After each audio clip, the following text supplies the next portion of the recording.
Hey there guys, welcome back to my special coverage of the NASL Finals.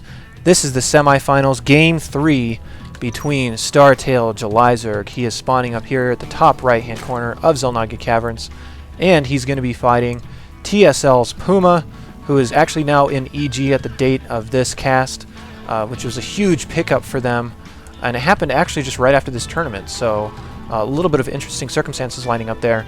But this is the NASL Season 1 Finals, or at least what they call the Finals. It's actually like a tournament that they had. It was a single elimination tournament, so basically if you lose a set, you're out.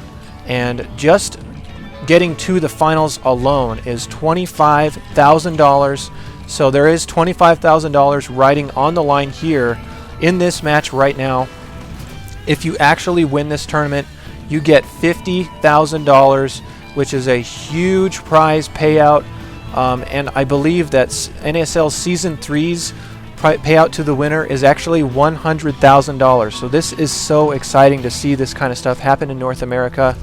If you did not subscribe to NASL Season 1, I highly recommend that you go to NASL.tv, subscribe to Season 2, which should be somewhere around $25 or $30. I've not checked the prices on them, but Season 1 actually was only $25 for about 3 months worth of StarCraft, 4 days a week, about 4 hours a night, so you cannot get a better deal than that. Go to NASL.tv and subscribe to that. It's a great deal, and of course I'm going to be really praising the NASL because they released their entire replay pack to the public of all of the NASL Season 1 games. So I will include a link to that in the description if you want to see all the other games, so you can check those out. But at least be wary. There's tons of replays there. I will hopefully go through and cast all my favorite games from them, whether it was regular season, tournament play, whatever. I will cast the semifinals and the finals, which I'm doing right now. And let's stop talking about logistics and let's actually get into the game. Puma this time, interestingly enough, is opening up with a tech lab on his barracks, as we can see that coming down right now. I would expect a Reaper out of this to get in there and scout, and an expansion to come up behind it, so that he will be at a very fast expansion and be in the Zerg base harassing it, so that he cannot afford to leave and come bug Puma from setting his expansion up, so that by the time the Reaper is dead, or at least pushed out of the base, he'll have at least a bunker or two, and have his expansion at least landed if all goes ideally, but we will see what he decides to do. You can see him banking minerals, probably to throw down that command center here any second, but Jelizerg did go hatch first, as he has in the last couple of games. Worked out great in the first game. Second game, not so much.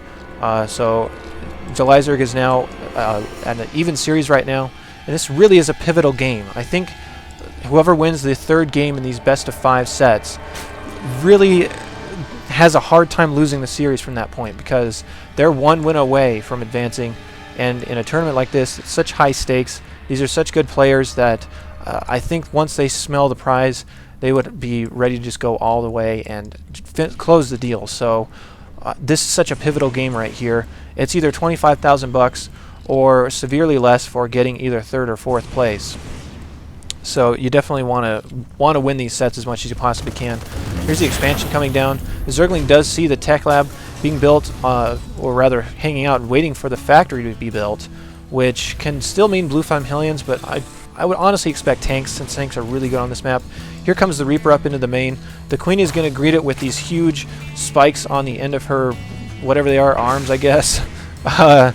And the Reaper is just poking around here, trying to make sure that no Zerglings can come down and try and kill him. Jelizerg making an adjustment from the last game.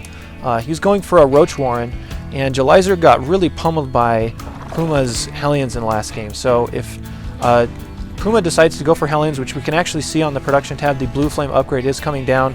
And yes, this did happen before the most recent patch in which that picture got changed, but nevertheless, that is Blue Flame. And if Puma tries any Blue Flame stuff, I have to think that Jelizerg would be very well prepared for it, considering he will have some Roaches at least ready to start as soon as he sees some Hellions moving out. The one Reaper is going to clear out these watchtowers, and I really like these two harassment units in accordance with one another. And you might say, well, what's the point of having two harassment units that basically do the same thing? And that is that if you don't want to reveal that the Hellions are coming, you can't just go out to a watchtower and clear them with a Hellion, otherwise it gives it away. But if you have this Reaper here, you can clear the watchtowers and get your Hellions over there rather unnoticed. So this is exactly what's going to happen. Blue Flame should finish as soon as it pulls up, and I know I neglected to mention it, but he is going to be able to put out Hellions 3 at a time as he's on one factory that's reactored, one factory that has a tech lab on it that's actually researching the upgrade. The Blue Flame Hellions are not done yet, or at least the upgrade isn't, and the Roaches are actually out to push this off. But look at the drones line up, and this could be very dangerous. Blue Flame is still not done, so Puma's in here just a little bit too early. He's going to get up the ramp as there was not a queen sitting on the ramp waiting to block it. Blue Flame is going to finish on the next shot, or perhaps, yes, it's going to finish now. As you can see, 2 Hellions will one-shot a drone. Tons and tons of drones coming down, and again, a huge defensive blunder here from July. You need to park the Queen's fat butt on the ramp right here so no Hellions can get up. If you're playing Zerg, more Hellions follow up this attack as the Roaches are now out of position. Puma is really pulling out a lot of drone kills, and you can see him trying to focus down the weakest ones, or at least the biggest grouped up ones. That was a pretty big harassment. 17 workers fell during that harassment, putting the income tab showing July Zerg actually still in the lead, but giving Puma a chance to mule and a chance to get his expansion down safely. There are now tanks to follow up, as he did see Roaches when he harassed with those Blue Flame Hellions. So one of these factories is still producing Hellions, the other one producing tanks. I really like this build. I love Mech against Zerg in particular, so I'm not sure how long he's going to stick with these Hellions, but I really, really like them. Here comes a third factory, so it looks like he really does want to commit to Mech pretty hard. Only one barracks that's actually naked, and look at this SCV is actually trapped behind the supply depot that he built, which I hate, but they did add the lower the supply depot feature, but this SCV just decides to kind of swing dance by himself here in the corner. So that's interesting there. I don't think Puma actually realized that. Here comes some Hellions trying to go out the back. You can see July's Overlord placement is really good, so he should see this coming. A couple of Roaches are selected and coming over here to stop these Hellions from coming in here and doing too much damage, but the Hellions are still going to get a few shots off. There's 2 more drones down, or rather 3, 4, another couple right there, and these Hellions are so fast the Roaches just cannot catch up to them. Macro Hatcher going down here for July Zerg. These Hellions should get cleaned up without doing any more damage, or at least not without killing any more drones. They do damage a bunch. More Hellions are coming out here, and this is the one thing about Mech, and this is a good sign that Mech is coming. If you see Hellions coming constantly, it means that they need to buy time to get their Mech put together. I'm not sure if Thors are actually going to be included, but here comes an armory, and there's a tech lab on this second factory, so I have to imagine Thors will be on their way at some point. 2 more barracks on the low ground here for Puma as he's continuing to build up. More Hellions are moving out. July Zerg is taking his third, but he's kind of behind right now. Let's go ahead and take a look at the production tab so I don't miss anything. Huge laundry list of stuff coming down. There's actually Marauders getting mixed into this, which is an interesting transition. They can absorb a lot of Baneling shots. They will deal with Roach as well, so you don't have to spend as much on tanks. But he's still putting out tanks 2 at a time, so we've yet to discover if the Thors are actually coming. July Zerg's going to get in here and see everything that's going on, and this should set off a huge alarm to say, Mech, Mech, Mech, 3 factories. It's very heavy committal into Mech, whether it's all tanks or whatever. I have to imagine that if July Zerg had some Spire units out right now, Puma would be in quite a bit of trouble, but July Zerg has not shown any Spires that I've seen, and that's one thing that Hellions can do, is just force your opponent into Roaches and keep them off mutas for as long as possible if you get good Blue Flame Hellion harassment. So that's exactly what's going on here. Look at this, 21 drones coming down at 1 cycle for July Zerg. So he'll have this base almost instantly saturated, and very smart of these 2 Hellions to perch themselves on top of this cliff right here to kill drones when they actually transfer. But July Zerg catches wind of it, and these drones really need to be careful. Here comes a whole bunch of Blue Flame Hellions, and the drones are kind of lining up, but July Zerg does slow them down a little bit, sack a few drones. You definitely don't want to line them all up and get them all killed at once. So, I mean, it's never good to lose drones, but if you're only losing 4 instead of losing, like, 20, that's a pretty good exchange. Here comes Puma's big, big force. This is really scary at this point in the game. July Zerg has very little to deal with this, but he does have 32 Zerglings coming out.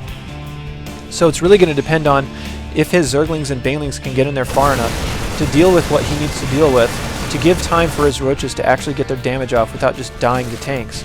Here comes a few more Hellions lining up in the back. They do get 1 drone kill. They're going to prevent mining on this for just a little while. And this is so annoying as Zerg if you have to deal with that perch. So, yeah, you can see these Hellions are being chased by these Roaches.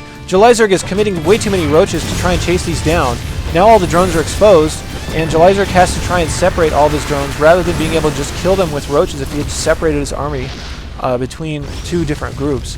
Puma's going to kill a couple more drones. This is such good Blue Flame Hellion harassment. This is beautiful.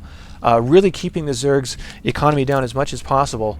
Puma is only behind by 3 workers. I have to imagine it's going to start coming back in just a little bit as he gets this gold expansion set up. Jelizerg did kill his rock, so he can take that gold. Let me get the production tab back up once again. You can see +1 for Puma's mech is done, +1 attack for his bio is done. So his army's attack power is really growing here, and I'm not sure if he's actually going to ever put out any Thors. I think he's waiting to see if Jelizerg is going to put out Mutas, which he really, really could use right now. Muta harassment has been non-existent in this game at all. This is a fairly small number of Marines, and the problem with that is that if you leave these tanks by themselves, you're losing a lot. And the Mutas could be in here wrecking stuff up, as we see no turrets, no anti-air units, and again this SCV is still doing the swing dance behind the supply depot. Jelizerg is coming down here to check for a third at the blue minerals, which there is not. A small squad of Marines is coming back here, probably just to kill this Overlord and then see what damage he can do on that drone line.